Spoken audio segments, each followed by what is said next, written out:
மெய்ப்பொருளில் உறவுகளுக்கு வணக்கம். கந்தர் அனுபூதி சிந்தனை 21வது நாளுக்கு உங்களை வருக வருக என்று வரவேற்கிறேன். நம்ம சேனலுக்கு நீங்கள் புதுசாக வந்திருக்கீங்க அப்படின்னா மறக்காமல் சப்ஸ்கிரைப் பண்ணிடுங்க.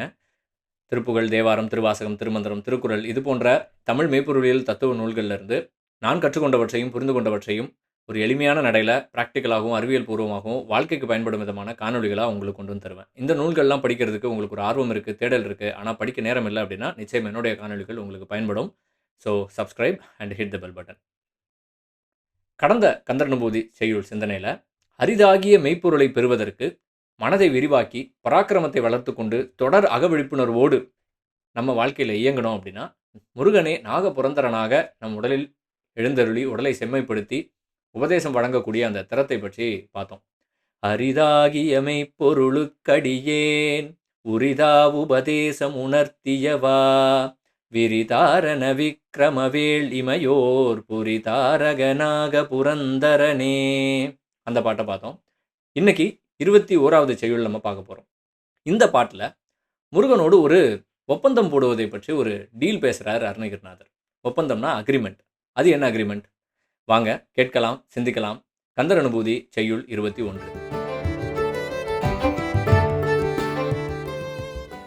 கருதா மறவா நெறிகான எனக்கு இருதாள் வனசம் தர என்றிசைவாய் வரதா முருகா மயில் வாகனனே விரதா சுரசூர விபாடனனே. இன்னொரு தடவை பார்க்கலாம்.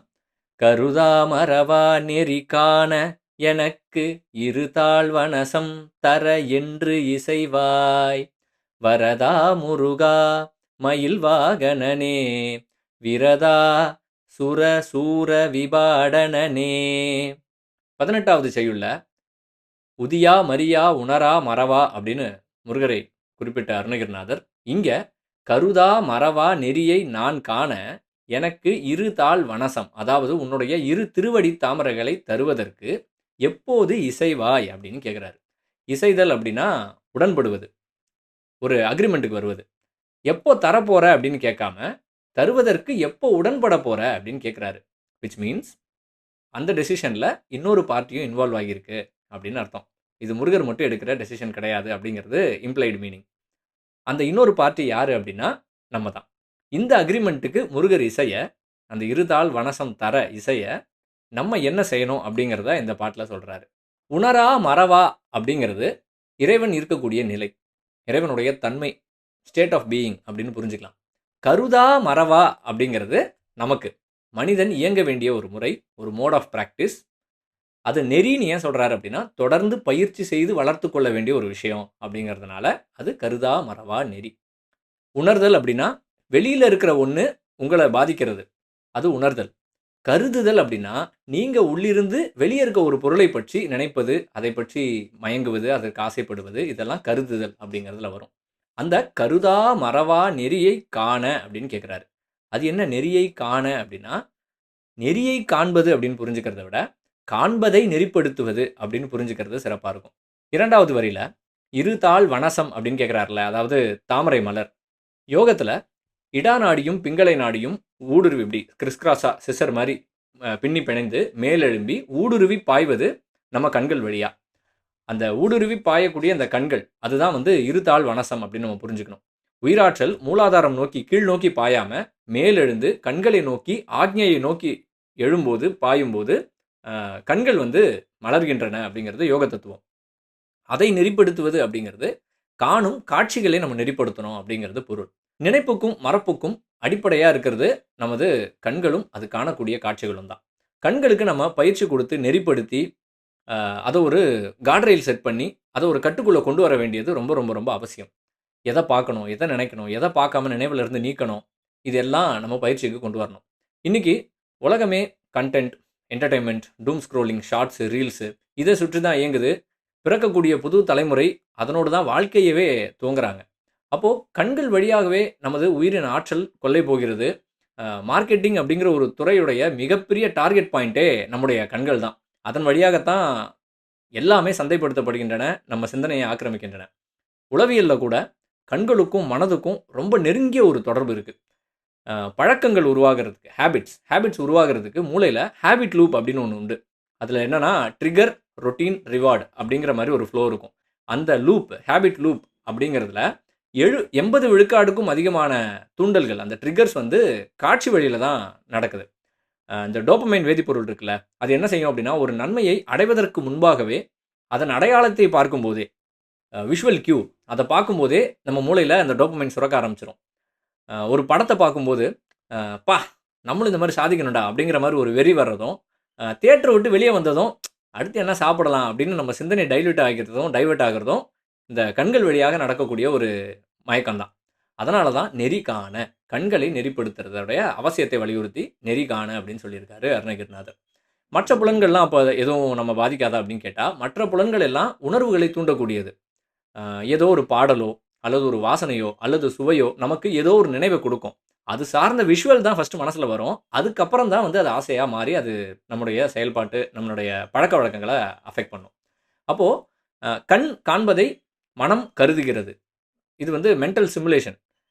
கருதியதே ஆசையாகி நம் உடலை இயக்குகிறது. இயக்கம் திரும்ப திரும்ப நடக்கும்போது அதுவே பழக்கமாகிறது. எனவே கண் வழி நுழைந்து மனதை ஆட்கொள்ளும் காட்சிகளை முறைப்படுத்துவதே மனதின் பழைய பழக்கங்களை அறுப்பதற்கும், அதாவது அன்வயரிங் பண்றதுக்கும், புதிய நல்ல பழக்கங்களை ரீவயரிங் பண்றதுக்கும் ஒரு சரியான தொடக்க புள்ளி அப்படிங்கிறது. கண்களை நெறிப்படுத்தினால் எதை கருதக்கூடாது, எதை மறக்கக்கூடாது அப்படிங்கிற அந்த வழியில நம்ம உயிர் வந்து வளரத் தொடங்கும். அதுதான் கருதா மறவா நெறி அப்படிங்கிறத நம்ம புரிஞ்சுக்கலாம். அடுத்தது, வரதா முருகா மயில் வாகனனே. வரம் தருபவன் வரதன். அது என்ன மயில் வாகனனே? வரம் தரக்கூடிய முருகர் தான் மட்டும் வந்தா போதாதா? மயில் மேல வந்து தான் தரணுமா? அப்படின்னா, இங்க மயில் அப்படிங்கிறது நமது ஆசைகளை அடக்கக்கூடிய ஒரு வைராக்கியத்தின் குறியீடு. இளஞ்சி குமாரர் கோயில், அதுக்கப்புறம் சென்னையில இருந்தீங்கன்னா, சிறுவாபுரி முருகன் கோயில், இங்கெல்லாம் போனீங்கன்னா, முருகருக்கு சிலை இருக்கிற மாரியே மயிலுக்கும் தனியா சிலை இருக்கும். அந்த உருவச் சிலையில மயில் வந்து வெறுமனே ஆர்னமென்டலா வச்சிருக்க மாட்டாங்க. அந்த மயில் வந்து ஒரு பாம்ப கொத்தி புடிச்சிருக்கும். அந்த பாம்பு தலைகீழ அது வாயிலருந்து தொங்கிட்டு இருக்க மாரி அந்த சிலைய நீங்க பார்க்க முடியும். வேல் அப்படிங்கிறது அறிவுக்கான அடையாளம் அப்படின்னா, மயில் அப்படிங்கிறது ஆசையை அழிப்பது, ஆசையை அ வேற இருக்கக்கூடிய அந்த அதற்கான ஒரு அடையாளம். இந்த சிந்தனைய அடிப்படையா வச்சு, நானே ஒரு பாட்ட வந்து இசையமைத்து எழுதி பாடி YouTubeல போட்டிருக்கேன். அந்த பாட்ட நான் இந்த காணொளியோட கடைசில இணைக்கிறேன். கேட்டுட்டு எப்படி இருக்கு அப்படின்னு சொல்லுங்க. அந்த பாட்டுல, "மயில் என்றால் ஆசைப் பாம்பை கொத்தி அடக்கும் அறிவின் ஆண்மை" அப்படின்னு ஒரு வரி எழுதியிருப்பேன். அது இங்க பொருந்தி வருது. ஆசையிலிருந்து தப்பிக்கிறதுக்கு நமக்கு வைராக்கியம் அப்படிங்கிறது தேவை. அந்த வைராக்கியத்துடைய குறியீடு தான் மயில் அப்படின்னு நம்ம எடுத்துக்கலாம். சரி, இந்த வைராக்கியம், டிட்டர்மினேஷன் இது நமக்கு எப்படி வரும்? கடைசி வரியில அதுக்கும் பதிலை சொல்கிறார் அருணகிரிநாதர். ஏன்னா வைராக்கியம் அப்படிங்கிறது பழக பழக வருவது. கடைசி வரியில, "விரதா சுர சூர விபாடனனே." உரை விளக்கத்துல, "அடியவர்களுக்கு அருளுவதையே விரதமாகக் கொண்டவனே, சூரனை பிளந்தவனே" அப்படின்னு முருகர சொல்ற மாரி இருக்கும். ஆனா விரதா அப்படிங்கிறது நமக்கான வழி. விரதம் அப்படின்னா என்ன? வாரத்துக்கு 1 நாள் சாப்பிடாம இருக்கிறதோ, தூங்காம இருக்கிறதோ, பேசாமல் இருக்கிறதோ, இது போன்ற விரதமா அப்படின்னா, இல்ல. அதெல்லாம் வந்து ஒரு நம்பிக்கை, ஒரு ஐதீகம். நம்ம பேசுறது என்ன அப்படின்னா, வைராக்கியத்தை வளர்க்கக்கூடிய ஒரு விரதம். நம்ம வாழ்க்கையோடு, டெய்லி லைஃப்ல இழையோடி இருக்கக்கூடிய ஒரு தொடர் விரதம் அப்படின்னு புரிஞ்சுக்கலாம். மைக்ரோ டிசிஷன்ஸ் அப்படின்னு வாழ்க்கையில ஒண்ணு இருக்கு. சின்ன சின்ன விஷயங்கள்ல நம்ம எடுக்கக்கூடிய முடிவுகள். இந்த சின்ன சின்ன விஷயங்கள்ல கூட நம்முடைய ஆசையை கவனித்து, அதன் விளைவு என்னவாக இருக்கும்? நன்மையா? தீமையா? இது தேவையா? இல்லையா? இப்படியெல்லாம் பகுத்தறிந்து வினையாற்றக்கூடிய ஒரு விரதம். இந்த விரதத்தை நம்ம கைக்கொள்ள வேண்டும். இது எப்படி நம்ம வாழ்க்கைய மாற்றும் அப்படிங்கிறது புரிஞ்சிருச்சு அப்படின்னா, நீங்க இன்னைக்கே இந்த விரதத்த கடைபிடிக்க ஆரம்பிச்சுருவீங்க. நவீன உளவியல், மாடர்ன் சைக்காலஜில விக்டர் ஃபிராங்கிள் அவர் சொன்ன ஒரு கோட் ஒண்ணு உண்டு. ஒரு தூண்டலுக்கும், ஸ்டிமுலஸ் ஒரு தூண்டலுக்கும், அதற்கான நமது எதிர்வினைக்கும், ரெஸ்பான்ஸுக்கும் இடையில ஒரு இடைவெளி இருக்கு. அந்த இடைவெளியில தான் நம்முடைய தேர்வு, சாய்ஸ் அப்படிங்கிறது இருக்கு. அந்த சாய்ஸோட அடிப்படையில தான் நம்முடைய சுதந்திரமும், வளர்ச்சியும், நன்மையும் அடங்கியிருக்கு அப்படிங்கிறது அந்த கோட்டோடைய பொருள். ஒரு உதாரணம் சொல்றேன். எனக்கு பசிக்குது. வீட்ல கீரை கடைசலும், பச்சரிசி சாதமும், கத்திரிக்காய் குழம்பும் செஞ்சு வச்சிருக்காங்க. ஆனா, என்கிட்ட காசு இருக்கு. கையில ஃபோன் இருக்கு. அதுல ஒரு ஆப் இருக்கு. அந்த ஆப் சொல்லுது 10 நிமிஷத்துல ஃப்ரைட் ரைஸ், மஞ்சூரியன், இன்ன பிற ஃபாஸ்ட் ஃபுட் ஐட்டம் இதெல்லாம் வந்து உனக்கு கிடைக்கும் அப்படின்னு என்னுடைய ஆசைய தூண்டுது. இப்போ நான் என்ன செய்ய போறேன்? இந்த இடைவெளியில நான் யோசிக்கணும். எது எனக்கு நீண்ட கால நன்மை கொடுக்கும் அப்படிங்கிறது. ஏன்னா, இந்த சினாரியோல நான் எடுக்கிற முடிவு, அது வீட்ல இருக்க சாப்பாடா இருந்தாலும் சரி, இல்ல நான் ஹோட்டல்ல ஆர்டர் பண்ணி சாப்பிடுறதா இருந்தாலும் சரி, என்ன யாரும் ஜட்ஜ் பண்ண போறதில்ல. எனக்கு முழு சுதந்திரம் இருக்கு. ஃப்ரீ வில் இருக்கு. நான் எத வேணா செய்யலாம். ஆனா, நான் எடுக்கக்கூடிய ஒரு சின்ன முடிவு இப்போ இந்த மொமெண்ட்ல it might make no difference, எந்த வித்தியாசமும் ஏற்படுத்த போறதில்ல. ஆனா அந்த சின்ன முடிவு 5 வருடம் கழித்து எனக்கு வரக்கூடிய ஒரு மிகப்பெரிய வயிற்று பிரச்சனையை தவிர்க்கக்கூடும் அல்லது தள்ளி போடக்கூடும். Betting on the odds. இது சாப்பாடு அப்படின்னு இல்லாம சின்ன சின்ன இம்பல்சஸ்க்கு நம்ம எப்படி ரெஸ்பான்ஸ் பண்றோம், ரியாக்ட் பண்றோம் அப்படிங்கிறத யோசிச்சு ஒரு கான்ஷியஸா செய்யணும். ஒரு விழிப்புணர்வோட செய்யணும் அப்படிங்கிறது. அதை வந்து ஒரு தொடர் விரதமா நம்ம செய்யணும் அப்படிங்கிறது தான் அந்த விரதா அப்படிங்கிறது. சுர சூர விபாடனன் இந்த வார்த்தையை வந்து அசுர சூர விபாடனன் அப்படின்னு எடுத்துக்கிட்டோம் அப்படின்னா, அசுரர்களின் தலைவனாகிய சூரபதுமனை 2ஆக பிளந்த கந்தபுராண கதை நமக்கு கிடைக்கும். ஆனா நான் இத சுர சூர, சுரனா தேவர்கள், சூரனா அசுரர்கள் அப்படின்னு பிரிச்சு யோசிச்சு பார்க்குறேன். திருக்குறள்ல ஒரு குறள் உண்டு. தேவர் அணையர் கயவர் அவரும் தான் மேவன செய்தொழுகலான் அப்படின்னு. அதாவது தேவர்களும் கயவர்களும் ஒன்றாகத்தான் செயல்படுவார்கள். 2 பேரும் தங்களுக்கு தோன்றியதை சுதந்திரமா செய்வாங்க அப்படிங்கிறது. அதுபோலவே உயர்ந்த லட்சிய எண்ணங்களும் கீழான மயக்கம் தரும் ஆசைகளும் ஆரம்பத்தில் ஒரே மாதிரி தான் நமக்கு புலனாகும், நம்ம மூளைக்கு சென்ஸ் ஆகும். விபாடனன் அப்படின்னா ஸ்பிளிட் பண்ணுறது, 2ஆக பிளக்கிறது, பகுத்தறிவது அப்படின்னு அர்த்தம். உயர்ந்த லட்சியத்தையும் ஆசையினால் ஒரு மயக்கத்தையும் 2ஆக பிரித்து பார்க்கக்கூடிய திறன். அதாவது நல்லதை கருதும் தேவர்களை அல்லதை மறக்க முடியாமல் அல்லல்படும் அசுரர்களிடமிருந்து வேறுபடுத்தி பார்க்கக்கூடிய ஒரு தன்மை, ஒரு திறமையை கொடுப்பவன் தான் சுரசூர விபாடனன் அப்படிங்கிற வார்த்தையில நம்ம புரிஞ்சுக்கலாம். இது வந்து என்னுடைய ஒரு கிரியேட்டிவ் பெர்ஸ்பெக்டிவ்.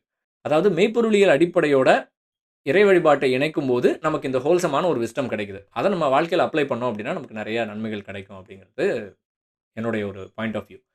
இதை நமக்கு வழங்குபவர் முருகன், குமரன், குகன், சண்முகன், சரவணன், கோ-ஸ்பான்சர்ட் பை அருணகிரிநாதர் அண்ட் திருவள்ளுவர். சரி, போனஸாக ஒரு அறிவியல் பூர்வமான தகவலும் சொல்கிறேன். இந்த கருதா மறவா நெறி அப்படிங்கிறது நம்ம வாழ்க்கையில் இன்னும் சில இடங்கள்லையும் நம்ம இன்டென்ஷன் இல்லாமலே தானாகவே நடக்கக்கூடிய ஒரு விஷயமா கூட இருக்குது. பொதுவாக நம்ம சும்மா இருக்கும்போது, எந்த வேலையும் செய்யாமல் ஐடியலாக இருக்கும்போதோ அல்லது நினைவுகளை அசை போடும்போதோ, கடந்த காலம் எதிர்காலம் பற்றிய கவலைகளில் இருக்கும்போதோ, அல்லது இந்த ஃபோனில் டூம் ஸ்க்ரோலிங் பண்ணி ஏதோ ஒன்று பேசிவாக நம்ம பார்த்துட்ருக்கோம் அப்படிங்கிறபோது, அந்த நேரங்கள்லாம் மூளையில் டிஎம்என், டிஃபால்ட் மோட் நெட்வொர்க் அப்படிங்கிற ஒரு விஷயம் இயக்கத்தில் இருக்கும். கொஞ்சம் விழிப்புணர்வோட ஏதாவது ஒரு விஷயத்த, ஒரு வேலையை கான்ஷியஸாக நம்ம செய்யும்போது, அதாவது புதுசாக கற்றுக்கொள்ளும் போது, புத்தகம் வாசிக்கும் போது, இந்த மாதிரி நேரங்களில் டிபிஎன், அதாவது டாஸ்க் பாசிட்டிவ் நெட்வொர்க் அப்படிங்கிறது இயக்கத்துக்கு வருமா.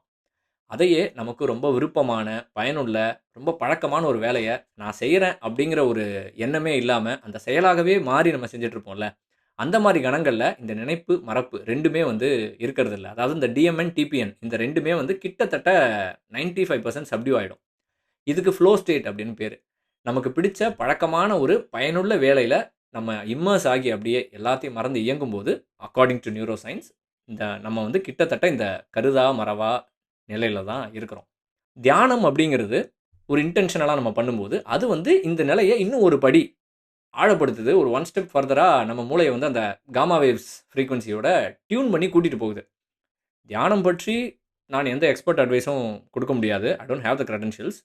ஆனால் எந்த வேலையும் உருப்படியாக செய்யாமல் தியானம் மட்டும் செய்தால் போதும், கர்ம வினையெல்லாம் தீரும், பாவமெல்லாம் போயிடும், இறைவனை அடையலாம், வாழ்க்கையில் இருக்க கஷ்டமெல்லாம் தீரும் அப்படின்னு யாராவது சொன்னால் தயவு செய்து அதை நம்ப வேண்டாம். அது நம்ம அருளாளர்கள் கற்றுக் கொடுக்கக்கூடிய மரபு கிடையாது அப்படிங்கிறத மனசில் வச்சுக்கோங்க. எனவே மயக்கங்களில் இருந்து லட்சியங்களை வேறுபடுத்தி பார்ப்போம். ஆசைகளை அடக்கி எண்ணங்களை உயர்த்துவோம். அதையே விரதமாக செய்து முருகனிடம் வரம் பெறுவோம். எதை? கருதா மறவா நெறியை வரமாக பெறுவோம். அதை இரு கண்கள் வழியாக, இரு கண்களை நெறிப்படுத்துவதன் வாயிலாக நாம் பெறுவோம். அதற்கு நல்லதை கருதுவோம், அல்லதை மறப்போம் என்று கூறி இன்றைய சிந்தனையை நிறைவு செய்கிறேன். மீண்டும் அடுத்த கந்தர் அனுபூதி சிந்தனையோடு உங்களை விரைவில் சந்திக்கிறேன். இந்த பதிவு உங்களுக்கு கந்தர் அனுபூதி பற்றி சிறு தெளிவு கொடுத்திருந்தால் படைப்பை விரும்புக, பலருடன் பகிர்க, கருத்தொன்று பகர்க, மறக்காமல் பின்தொடர்க. நான் சொன்ன அந்த பாடல் இதுக்கப்புறம் வரும், கேளுங்க. நன்றி, வணக்கம். திருச்சிற்றம்பலம். ஆசை அலை மோதியே மேவி வருது வினை, ஆலை காலி செய்யவே சுற்று போடுது உன்னை. வாழ்க்கையின் மாயம் எல்லாம் காலத்தின் ஜாலங்களாய் மண்ணில் விழச் செய்யவே தாவி துரத்து துணை. ஆனாலும் கலங்காதே, தயங்காதே, மயங்காதே, தனி வழியில் நடந்தாலும் தனியாக நீ சொல்வாய் நீ சொல்வாய் நீ. வேலும் மயிலும் துணை வேலும் மயிலும் துணை வேலும் மயிலும் துணை முருகா வேலும் மயிலும் துணை. வேல் என்பதே அறிவுதான், அறிவை வளர்த்து கொள்ளவே கல்வி என்பதை புரிந்து கொள். மயில் என்றால் ஆசை பாம்பை குத்தி அடக்கும் ஆண்மை என்பதை புரிந்து கொள். வேல் என்பதே அறிவுதான், அறிவை வளர்த்து கொள்ளவே கல்வி என்பதை புரிந்து கொள். மயில் என்றால் ஆசை பாம்பை குத்தி அடக்கும் அறிவின் ஆண்மை என்பதை புரிந்து கொள். தெய்வத்தால் ஆகாது, நீ முயன்றால் தோற்காது. செய்யதையும் அன்போடு, எனவேதான் உன்னோடு இப்போதும் எப்போதும். வேலும் மயிலும் துணை வேலும் மயிலும் துணை வேலும் மயிலும் துணை முருகா வேலும் மயிலும் துணை. நன்றி.